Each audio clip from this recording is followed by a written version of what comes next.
성범죄로 고소를 당한 피의자가 있습니다. 그런데 무혐의를 받았습니다. 피의자는 너무 억울하겠죠. 무혐의가 나왔으니까 당연하게 무고죄가 성립할까요? 전부 성립하는 것은 아닙니다. 어떤 경우에 무고죄가 성립하고 어떤 경우에 성립되지 않는지 지금 알아보도록 하겠습니다.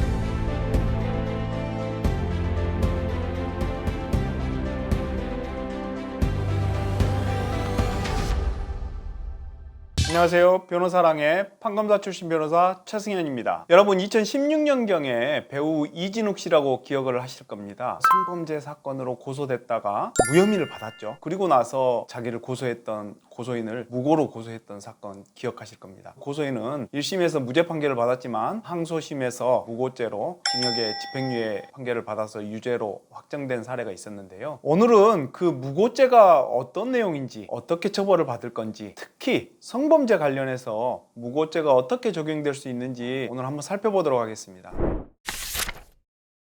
무고죄를 규정하고 있는 형법 규정을 제가 한번 읽어보겠습니다. 형법 156조인데요. 타인으로 하여금 형사처분이나 징계처분을 받게 한 목적으로 공무소나 공무원에 대하여 허위의 사실을 신고한 자는 10년 이하의 징역이나 1,500만 원 이하의 벌금에 처하도록 규정하고 있습니다. 성범죄와 관련해서 2018년경에 박정하 대법관 주심이었던 사건이었는데요. 최초로 성인지 감수성이라는 단어가 사용이 되면서 피해자에게 피해자다움을 요구하지 말라. 피해자의 진술이 일관되고 구체적이라고 하면 피해자 진술이 유일한 증거라고 하더라도 그 증거로 해서 유죄를 선고할 수 있다. 이런 취지의 대법원 판례가 있었던 적이 있는데요. 그 이후로 성범죄 사건 관련해서 약간 무고성을 띠는 고소도 상당히 증가하고 있는 추세로 보입니다. 예를 들어서 이 남자가 내 가슴을 갑자기 만졌어요. 여기에서 일관되고 구체적일 게 없잖아요. 이 남자가 갑자기 나의 가슴을 만졌어요. 이거 하나면 끝이거든요. 그러면 그 진술을 배척하지 말고 결과적으로는 유죄가 난다는 뜻이에요. 이게 지금까지 그래왔던 경향입니다. 그래서 저희가 실제로 처리했던 사건들 중에서도 합의하에 성관계나 스킨십이 있었지만 여성분이 남성분의 앙심을 품거나 합의금 목적으로 허위 고소했던 사건들도 실제로 꽤 있었던 것 같습니다.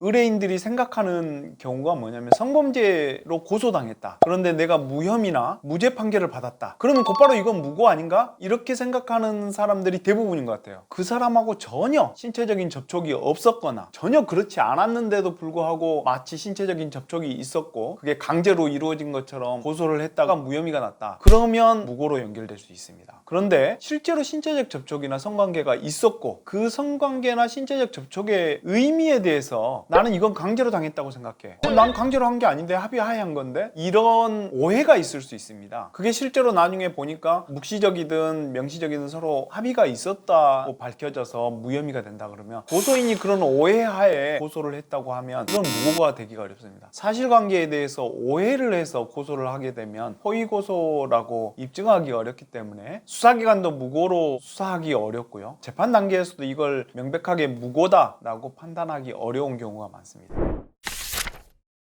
저희가 실제로 처리하고 있는 사건 중에요. 직장 동료 사이인데 얼굴 한 번, 두 번 정도 본 사이인데 다른 직장 동료 둘을 포함해서 4명이서 술을 마시고 다들 귀가하려고 도로가에서 택시를 기다리고 있는 상황에서 여성분이 남자가 허리춤으로 해서 손을 집어넣어서 여성분의 성기를 만졌다는 식으로 추행을 했다. 고소를 했었습니다. 1심에서는 실제로 유죄를 받았는데요. 항소심에서 저희한테 의뢰를 하면서 그 도로에 설치된 CCTV를 저희가 다시 분석을 하고요. 그 CCTV는 15초에 한 번씩 이렇게 90도씩 돌게 돼 있는 상황인데 피해자가 피해를 입었다고 주장하는 시간이 CCTV가 찍힌 그 시간이라는 걸 먼저 특정을 했습니다. 여자분은 당시에 청바지를 입고 있었고요. 긴 롱코트를 입고 있는 상황인데 그러면 롱코트를 걷어 올리고 청바지를 통해서 뒤로 손을 집어넣어서 그런 범행을 했다는 진술이 되는데 그 CCTV에는 그런 행동을 하는 게 전혀 나타나지가 않았어요. 1심 판결에서는 그 CCTV가 다른 방향을 비추고 있을 때 그랬을 수 있지 않느냐. 그렇다고 하면 그 CCTV가 돌아가는 시간에 맞춰서 피고인이 그런 행동을 했다는 건데 다시 돌아올 때까지 45초 정도 걸리죠. 그 짧은 시간에 롱코트를 걷어 올리고 청바지를 통해서 집어넣고 이렇게 했다는 게 사실은 신빙성이 없어 보인다. 결국엔 그런 일이 없었다는 취지로 항소심에서 무죄 판결을 받았는데요. 그 무죄 판결을 받고 저희가 무고죄로 고소를 해서 무고죄로 처벌받을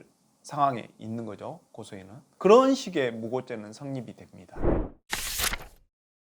실제로 무고죄는 얼마만큼의 처벌을 받겠느냐 하는 게 궁금한 분들도 많을 겁니다. 제가 판사로 근무할 때 동료 판사들하고 얘기를 해보면 판사들의 기본적인 생각은 이렇습니다. 만약에 고소했던 그 성범죄가 유죄였다 그러면 피고소인이 받았을 동일한 만큼의 형량을 기준으로 합니다. 예를 들어서 내가 강간으로 고소를 했는데 고소된 사실이 진실이어서 징역 3년 정도 된다 라고 하면 무고도 징역 3년에 준하는 그런 정도의 관념을 가지고 있습니다. 혹시 그런 일에 연루가 되면 무고죄 여부를 검토할 때 변호인하고 구체적으로 한번 상의를 해보시고 무고죄 고소 여부도 한번 검토해보는 게 좋을 것 같습니다. 지금까지 변호사랑의 최승현 변호사였습니다.